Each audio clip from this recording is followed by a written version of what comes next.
Be sure to read and follow the safety guidelines to protect your computer from potential damage and ensure your personal safety.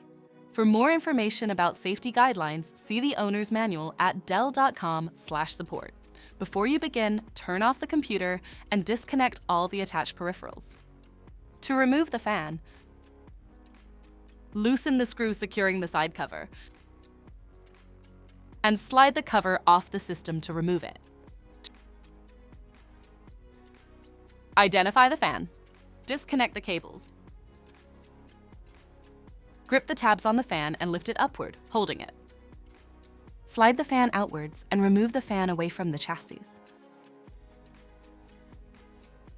To reinstall the fan, slide the fan at a certain angle into its slot. Press the fan downwards until it snaps into place.